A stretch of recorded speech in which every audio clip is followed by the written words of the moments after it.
नमस्कार, आप देख रहे हैं सत्ता की परख। लोकसभा चुनाव 2024 में मोदी की गारंटी के बाद भी यूपी में भाजपा को मिली हार से पार्टी के अंदर घमासान मचा हुआ है।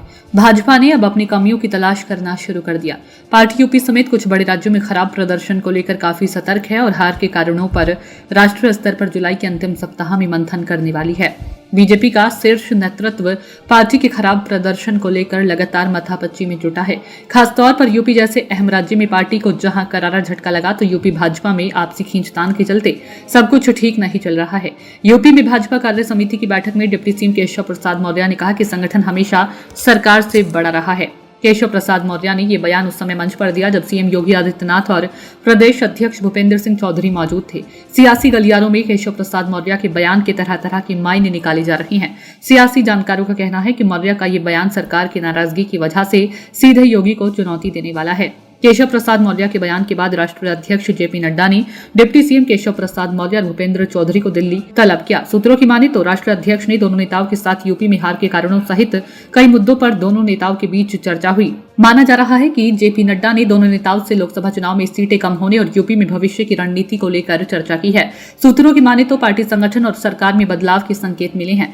बैठक में विधायकों और पार्टी पदाधिकारियों के असंतोष पर भी चर्चा हुई। ऐसे में यूपी में सब कुछ ठीक नहीं होने की चर्चा तेज हो गई है। लोकसभा चुनाव 2024 में यूपी में टिकट बंटवारे को लेकर सीएम योगी आदित्यनाथ को अलग थलग रखा गया था। योगी आदित्यनाथ प्रदेश के लगभग 35 से 40 सांसदों के टिकट काटने के पक्षधर थे, लेकिन आलाकमान उनके एक नहीं सुनी। सूत्रों की माने तो यूपी की 80 सीटों में से 50 पर जब नाम तय किए गए तो कमेटी की औपचारिक बैठक से पहले नरेंद्र मोदी, अमित शाह और जेपी नड्डा ने लोक कल्याण मार्ग पर अनौपचारिक बैठक कर ली। इस बैठक से योगी आदित्यनाथ को दूर रखते हुए करीब 2 घंटे तक इंतजार करना पड़ा। बाद में औपचारिक बैठक के नाम पर पहले से तय उम्मीदवारों के नाम पढ़ दिए गए। सूत्रों की माने तो योगी आदित्यनाथ ने जिन सांसदों के नाम काटने के सुझाव दिए थे, जिसको नहीं माना गया और इनमें 27 प्रत्याशी चुनाव हार गए। यही कारण रहा था कि लोकसभा चुनाव 2024 में यूपी में हार मिलने के बाद से किसी पर भी हार की जिम्मेदारी नहीं दी गई।